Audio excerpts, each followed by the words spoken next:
Assalamualaikum warahmatullahi wabarakatuh. Salam sejahtera untuk kita semua. Selamat datang kembali di kanal pembelajaran saya pada mata kuliah IT Governance. Oke, kalian pernah nggak sih membayangkan gimana kacaunya jika Departemen Teknologi Informasi di sebuah perusahaan berjalan tanpa arahan yang jelas atau tanpa aturan yang tegas? Banyak organisasi yang memiliki teknologi canggih, tapi kok nggak benar-benar menghasilkan nilai strategis.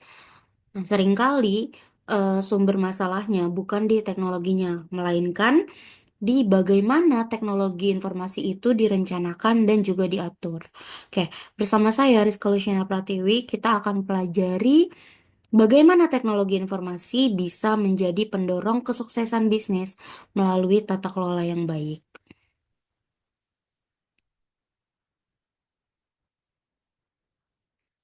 Pernah nggak sih terbayang sebuah organisasi berinvestasi besar-besaran di teknologi, tapi hasilnya nggak sesuai harapan bahkan sia-sia? Nah, itu merupakan resiko terbesar jika pengembangan teknologi informasi berjalan tanpa arah. Kunci agar investasi teknologi benar-benar selaras dan bisa mendorong tujuan strategis organisasi ada pada perencanaan yang matang. Inilah kenapa kita butuh item master plan. Ya, jadi kita punya blueprint untuk membangun sistem informasi yang tepat guna dan juga punya kinerja yang tinggi. Lantas, apa manfaat yang bisa dipetik oleh organisasi dari master plan tadi? Nah, master plan ini menjadi dasar eh, yang cukup kuat bagi setiap investasi dan langkah implementasi teknologi informasi. Dengan semua ini, semua pengeluaran dan upaya pengembangan teknologi kita jadi lebih lebih terarah, lebih jelas dan tepat sasaran. Oke, seperti yang kita ketahui, implementasi teknologi informasi itu penuh potensi resiko, ya mulai dari ketidakpastian hingga pemborosan. Dengan master plan ini, kita bisa mengidentifikasi dan memitigasi berbagai resiko yang mungkin muncul, sehingga proyek teknologi informasi bisa berjalan dengan mulus dan aman. Selanjutnya, master plan teknologi informasi bukan hanya rencana di atas kertas, tapi juga berfungsi sebagai dashboard atau patokan kita untuk memantau performa implementasi secara berkala.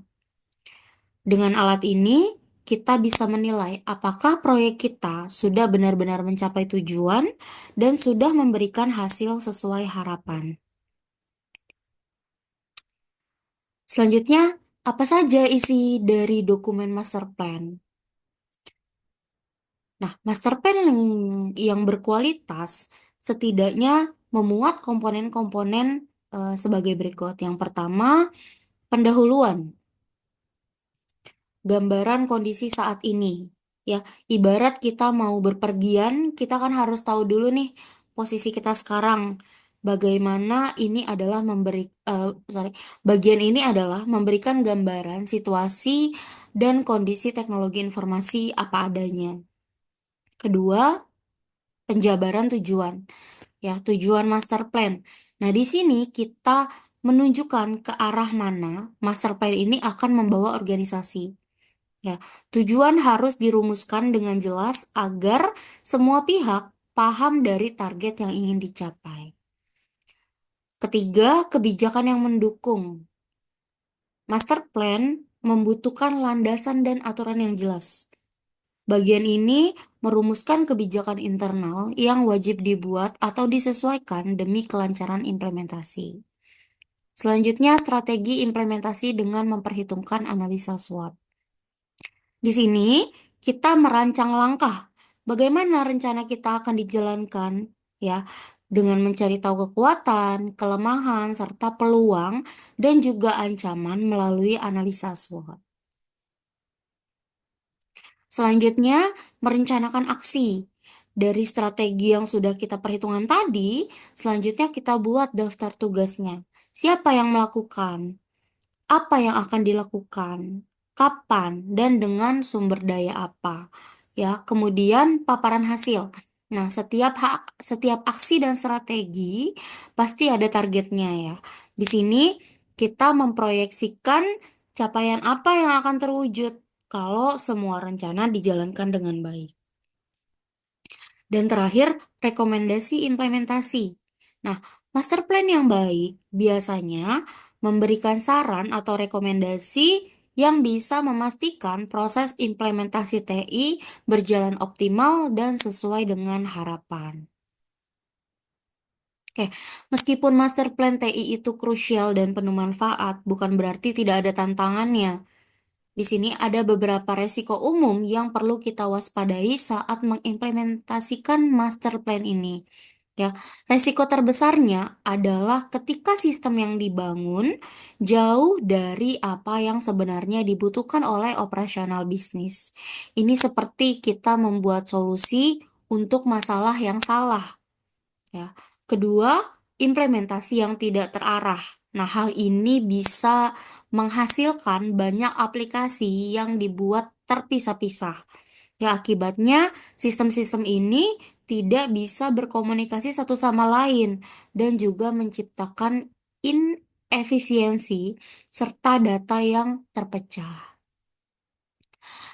Resiko selanjutnya, investasi tidak memberikan manfaat seperti yang diharapkan. Organisasinya sudah mengeluarkan biaya besar, namun manfaat yang diharapkan dari implementasinya justru tidak terwujud. Ya, justru malah menjadi beban alih-alih aset gitu.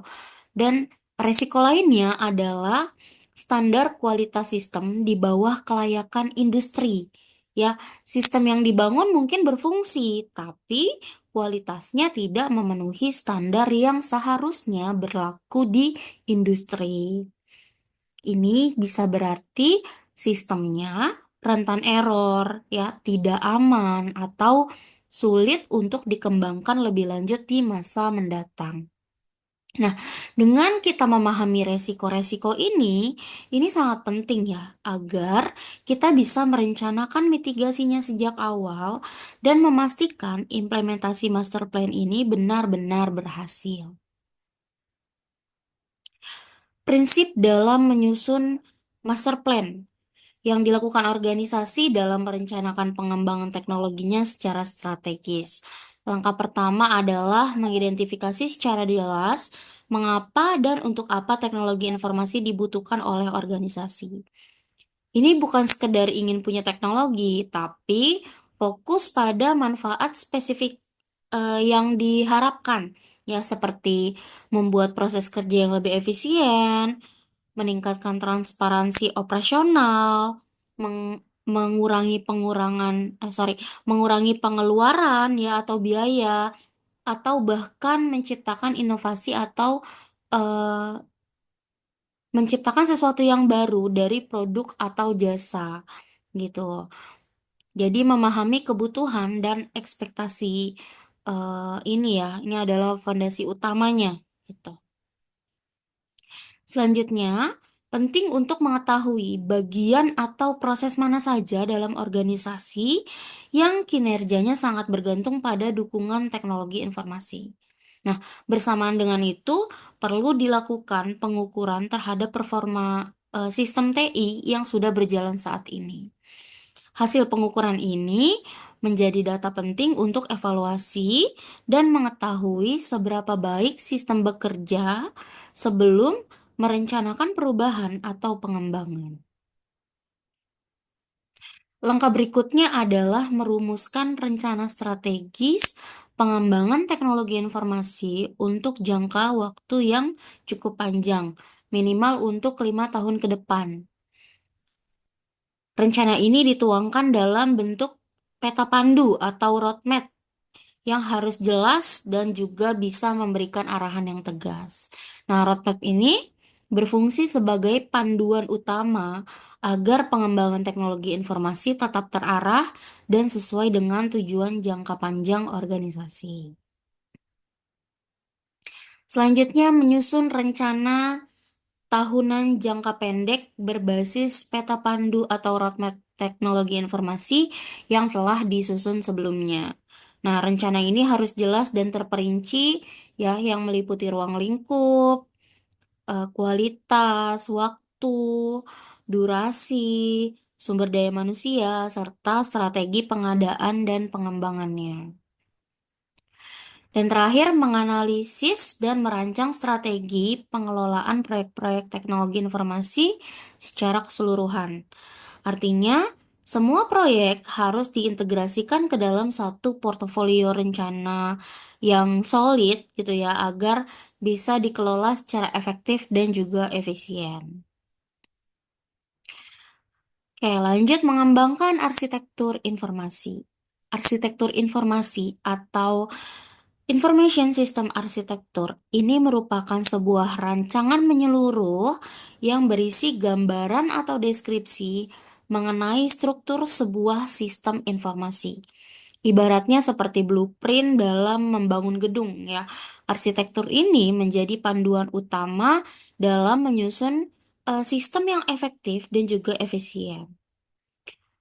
Deskripsi arsitektur ini disusun secara hierarkis ya dan dibagi ke dalam beberapa bagian yang masing-masing membahas aspek teknis secara mendalam mulai dari struktur data, proses bisnis, hingga teknologi yang digunakan. Menurut Griffiths dan kawan-kawan pada tahun 2006, kerangka arsitektur informasi dibagi ke dalam dua kelompok tergantung pada skala dan kebutuhan penggunanya. Pertama, arsitektur untuk tingkat organisasi. Framework jenis ini cocok digunakan pada skala besar, baik untuk unit kerja, organisasi secara keseluruhan, hingga industri besar. Kerangka ini bersifat multidimensi dan menjadi fondasi bagi berbagai model arsitektur yang lebih spesifik. Contoh yang populer di kelas ini ada Information System Architecture, ada Information Framework, ya, ada TOGAF, kemudian ada Integrated Architecture Framework, dan metodologi for Architecture Description atau MAD. Ya, framework ini membantu organisasi mengarahkan dan juga mengelola teknologi informasinya secara menyeluruh. Ya, kedua, arsitektur untuk tingkat aplikasi atau application class framework. Ya, berbeda dari yang pertama, kalau kerangka ini fokus pada level aplikasi perangkat lunak tertentu saja, karena dia skalanya lebih kecil.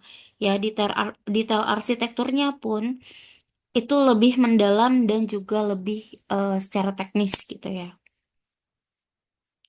Oke, tujuan dan jenis arsitektur informasi. Apa sih tujuan dari arsitektur informasi? Oke, intinya arsitektur informasi dibangun supaya teknologi informasi yang dimiliki organisasi selaras dengan kebutuhan bisnis strateginya. Jadi dengan begitu, sistem informasi tidak hanya berdiri sendiri, tetapi menyatu dan juga saling mendukung, mulai dari kebutuhan informasi, komponen sistem, hingga teknologi pendukungnya. Arsitektur informasi ini tidak hanya satu jenis aja ya. Kalau berdasarkan cara pengelolaannya, ada tiga tipe data utama. Yang pertama adalah arsitektur terpusat. Nah, ini semua sistem dan data dikelola di satu tempat. Ya, jadi arsitektur ini tuh cocok banget untuk yang membutuhkan kontrol yang lebih ketat dan efisiensi yang tinggi. Yang kedua, arsitektur tersebar. Nah, di sini setiap unit atau bagian organisasi itu bisa mengelola sistemnya sendiri. Jadi lebih fleksibel, ya, walaupun fleksibel tapi tetap butuh koordinasi yang ekstra. Dan yang ketiga adalah arsitektur klien atau server. Nah, di sini sistem dibagi antara klien ya atau pengguna dan juga server ya atau penyedia layanannya. Ya, untuk arsitektur ini adalah tipe yang paling umum digunakan saat ini. Oke, menentukan arah dan tujuan teknologi. Dalam dunia organisasi yang modern, teknologi itu bukan hanya sebagai pelengkap aja ya. Teknologi itu adalah penggerak utama.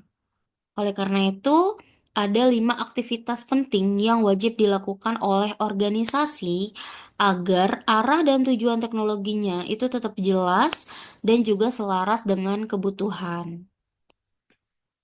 Yang pertama, organisasi perlu merancang pengembangan dan pemeliharaan infrastruktur teknologi secara matang. Nah, ini mencakup semua aspek penting seperti sistem informasi, sistem operasi, aplikasi, kemudian database, jaringan, hingga fasilitas-fasilitas pendukung lainnya. Jadi, bukan hanya soal perangkat keras dan perangkat lunak ya, tapi juga sistem pendukung yang menunjang kinerja secara keseluruhan. Oke, penting juga untuk memastikan semua infrastruktur dan SDM teknologi informasi mengikuti standar tertentu. Ya, artinya setiap teknologi yang diimplementasikan itu harus melalui proses seleksi, ya, harus melalui proses pengembangan dan juga pemeliharaan berdasarkan standar-standar yang sudah ditentukan, gitu. Terus kemudian di sini jangan lupakan aspek pengawasan ya terhadap perubahan teknologi. Jadi perubahan ini harus dipantau secara berkelanjutan baik dari perkembangan internal organisasi maupun dari luar, misalnya tren global gitu ya. Jadi dengan begitu organisasi bisa terus berevolusi dan tidak ketinggalan zaman. Selanjutnya, organisasi harus menetapkan dan mensosialisasikan standar teknologi. Ini bukan sekedar membuat aturan ya, tapi juga tentang mengkomunikasikan dan mengedukasi seluruh pihak terkait tentang pentingnya memiliki standar minimal dalam memilih, menerapkan, dan juga merawat teknologi. Ya, jadi konsistensi dalam menerapkan standar ini menjadi kunci agar teknologi berjalan sejalan dengan visi organisasi. Oke, kemudian yang tak kalah penting, organisasi perlu mendeteksi kebutuhan serta merancang peran teknologi baru di masa depan. Ya, artinya organisasi harus melek tren teknologi, ya, aktif mengamati perkembangan yang terjadi dari waktu ke waktu, dan mencari peluang bagaimana teknologi tersebut bisa menciptakan nilai tambah baik dari sisi efisiensi, inovasi, ataupun keunggulan bersaingnya. Ya. Di dunia kerja, kemampuan untuk membaca arah teknologi dan mengadaptasinya ini ke dalam strategi organisasi adalah skill yang sangat dibutuhkan ya. Jadi jangan hanya jadi pengguna teknologi saja, tapi jadilah bagian dari perancang masa depannya. Dokumen penting yang wajib disiapkan. Jadi, dalam membangun fondasi teknologi yang kuat ya dan berkelanjutan, organisasi tidak cukup hanya dengan niat baik saja. Ya, mereka juga harus didukung oleh dokumen strategis yang konkret. Nah, inilah beberapa dokumen atau entitas penting yang wajib dimiliki, gitu ya. Pertama, rencana arah dan tujuan pengembangan teknologi.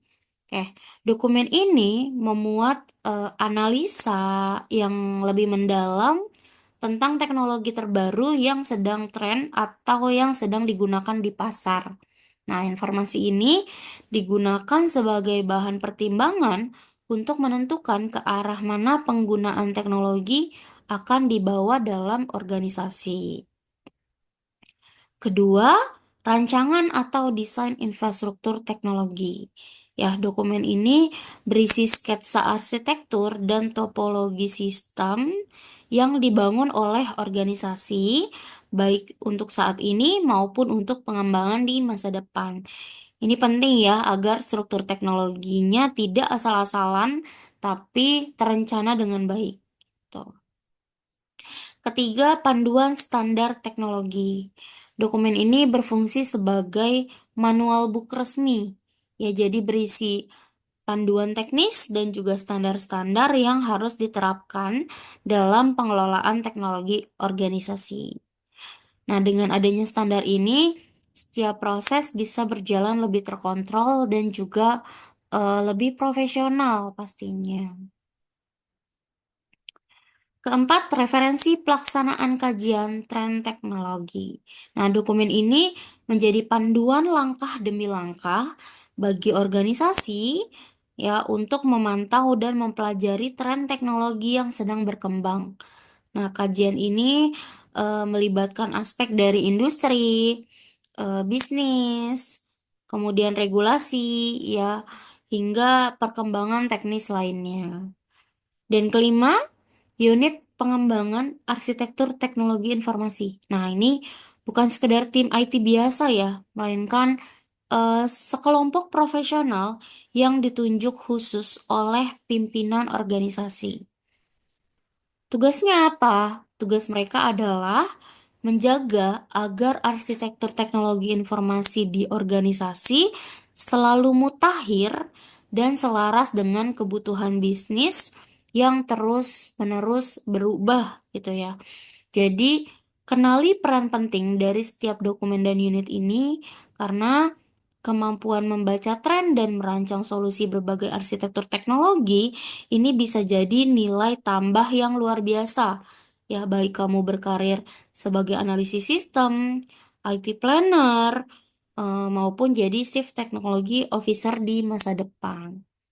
Oke, dengan pembahasan kita mengenai perencanaan dan pengaturan teknologi informasi, di sini kita telah memahami betapa pentingnya perencanaan yang terstruktur dan pengaturan yang tepat agar teknologi dapat benar-benar mendukung tujuan strategis organisasi. Oke, jadi sampai jumpa di sesi pembelajaran berikutnya. Kurang lebihnya saya mohon maaf. Wassalamualaikum warahmatullahi wabarakatuh.